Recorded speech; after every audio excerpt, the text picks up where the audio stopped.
Salutare, dragi prieteni de la Belluno! Azi, în cea de-a patra zi, părăsim orașul de la poalele Dolomiților și ne îndreptăm spre nord, mai exact spre Merano. Până acolo, însă, nu putem merge în linie dreaptă și alegem câteva trecători montane deosebite, care ne colorează călătoria și ne aduc în noi perspective deosebite ce, iată, le împărțim cu voi.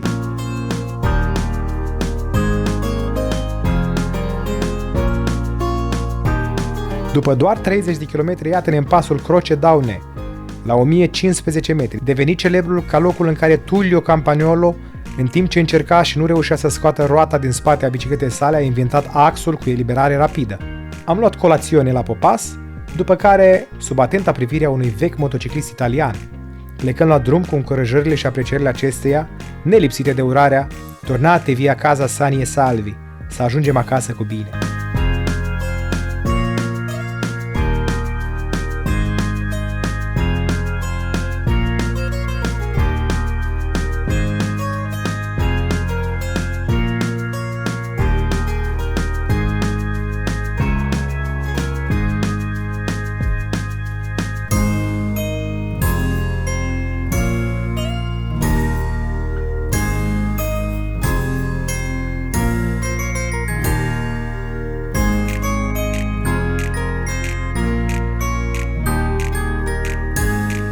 Intrăm din nou în zone împădurite cu serpentine și vârfuri montane care împart cerul cu norii, semn că ne apropiem ușor de Passo Rolle. Nici aici nu putem rata ocazia de a surprinde câteva cadre superbe cu drona, care ne aduc din nou perspective deosebite cu traseul nostru de astăzi.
Rolle Pass, la altitudinea de 1984 de metri, ne amintește de Imperiul Austro-Ungar, deoarece de atunci datează construcția acestui traseu, între anii 1863 și 1874.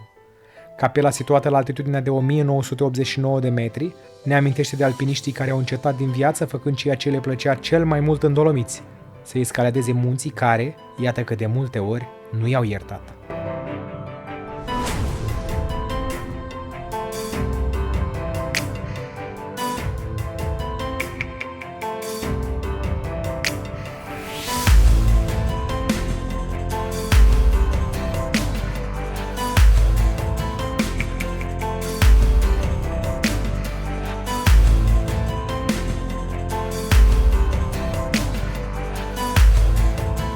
Călătoria noastră continuă și ne aduce deasupra orașului Ora, într-un viewpoint deosebit, de unde, iată, putem admira întreaga depresiune care găzduiește și orașul Bolzano.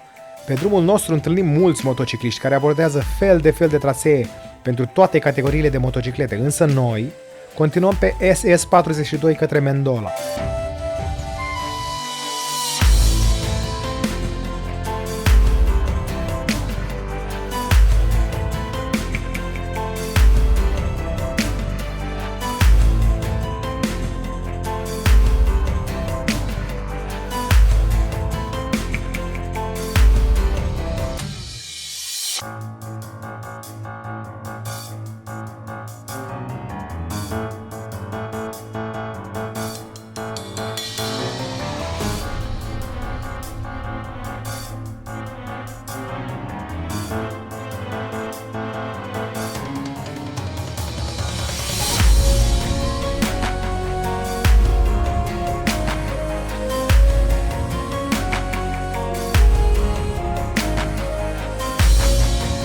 pasul Mendola la 1364 de metri, renumit pentru instabilitatea rocilor de pe versanții ce sunt atent supravegheați de autorități, facem un popas pentru prânz, după care continuăm spre Bolzano, de această dată traversând pasul Palade, 1518 metri, locul în care, sub ordinul lui Napoleon, între anii 1810 și 1815 a funcționat punctul de frontieră între Italia și Regatul Bavarez.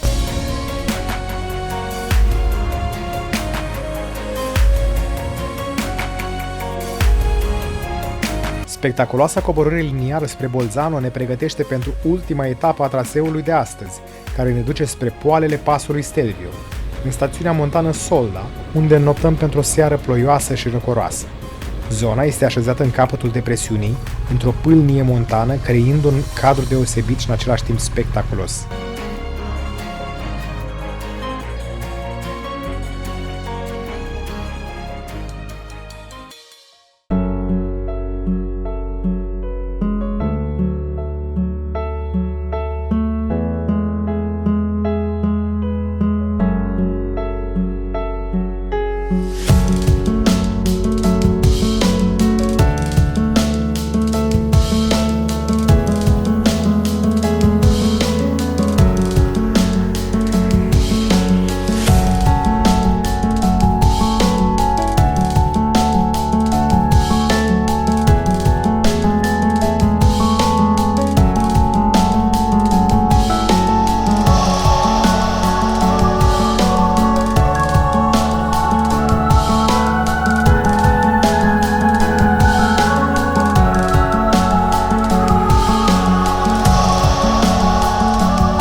În dimineața celei de-a 5-a zile a călătoriei noastre, după numai 40 de minute, ne trezim în splendoarea montană a urcării spre pasul Stelvio, sau trecătoarea celor 75 de curbenac de păr. Trecătoarea datează din timpul Imperiului Austro-Ungar, când a devenit frontieră între acesta și Regatul Italiei. Astăzi, pasul Stelvio găzduiește anual turul ciclist al Italiei și numeroase competiții de motorsport, datorită complexității acestui traseu.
2757 de metri este altitudinea vedetă a călătoriei noastre, deoarece este cel mai înalt nivel la care am reușit să ascensionăm pe două roți, cu toate că această trecătoare ocupă locul 2 în Alpi, pe locul întâi fiind Col d'Izeran din Franța, cu doar 23 de metri mai înalt, respectiv 2764 de metri.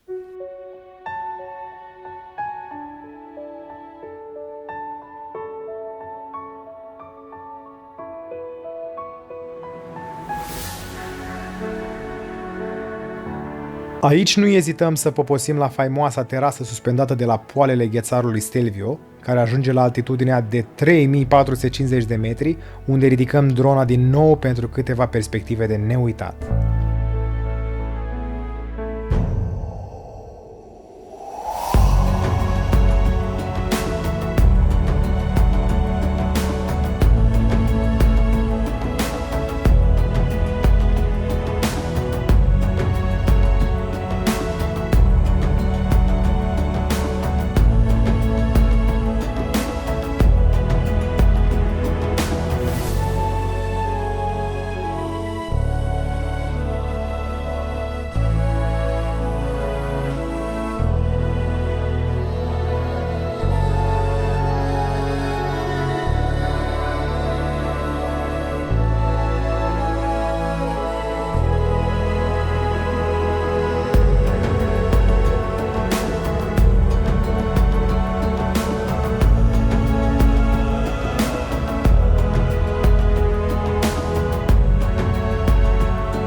Pasul Stelvio rămâne unul dintre cele mai spectaculoase locuri în care am ajuns, dar și dificil de parcurs pe două roți în sensul în care am mers noi, deoarece ascensiunea în această direcție nu este recomandată pentru cei fără experiență, fiecare viraj în arc de păr spre dreapta devenind extrem de solicitant la viteze mici și un picior pus jos din reflex în partea dreaptă nu duce decât la o căzătură zdravă a motocicletei în niște zone în care chiar nu e recomandat deloc să cazi sau să-ți verifici skill-ul pe două roți.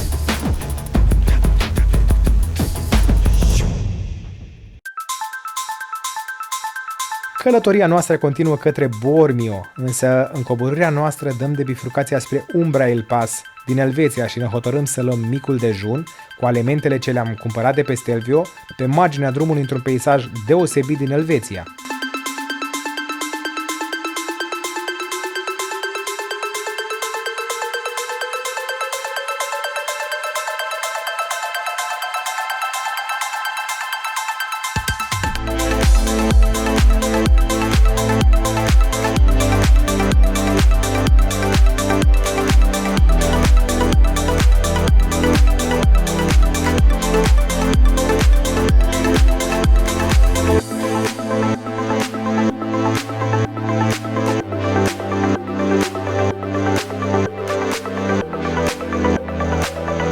Pasul Ombrail este un pas de munte înalt de la granița dintre Italia și Elveția, care leagă Santa Maria in Val Musteir de Bormio din Valea Ada.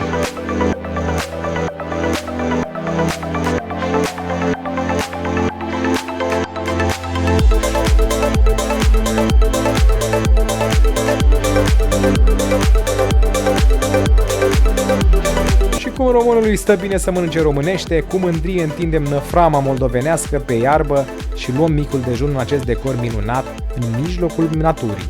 Nous avons pour aujourd'hui un petit déjeuner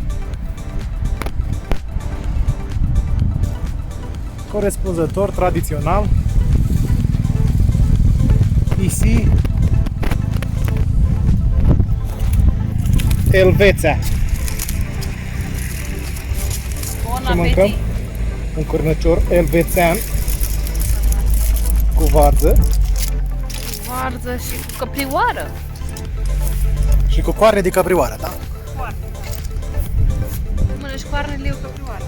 Pasul Umbrel este un pas de munte înalt de la granița dintre Italia și Elveția. În prezent este cel mai înalt drum asfaltat din Elveția, altitudinea maximă în acest punct de frontieră fiind de 2501 metri.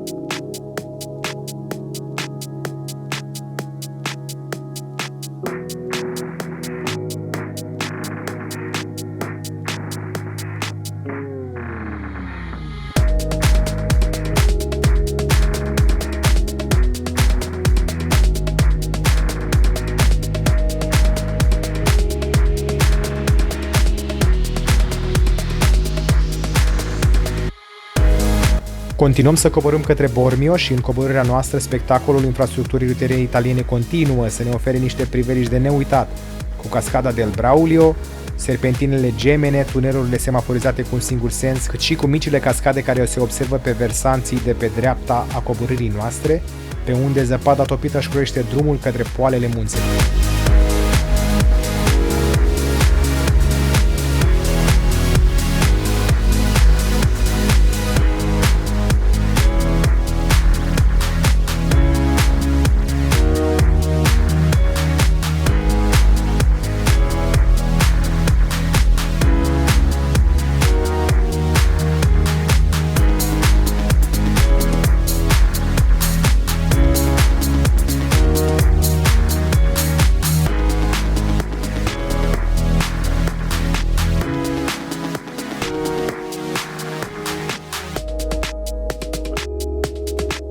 Ajuns și în Bormio, după o pauză de doar 5 minute pentru hidratare, nu mai stăm pe gânduri și începem ascensiunea către pasul Gavia, al doilea dintre cele 3 obiective ale zilei.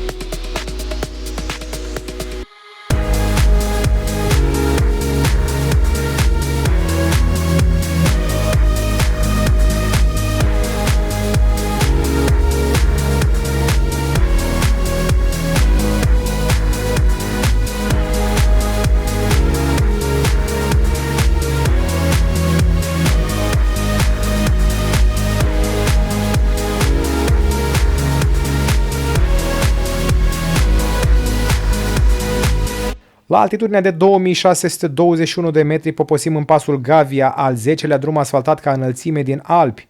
Trecătoarea se află în regiunea Lombardia și împarte provincia Sondrio la nord și provincia Brescia la sud. De aici însă situația meteo se schimbă și cu toate că am crezut că sunt doar nori de altitudine, ne lovim după doar 1000 de metri spre coborâre de un plafon de nori ploioși care nu ne fac coborârea ușoară. Spun asta deoarece coborârea spre Ponte di Legno este renumită ca fiind foarte îngustă și fără nicio delimitare de siguranță pe părțile dinspre prăpastie, iar intersectarea cu alte mașini declanșează niște emoții care nu pot fi exprimate nici în cuvinte și care nu pot fi deduse nici din imagini.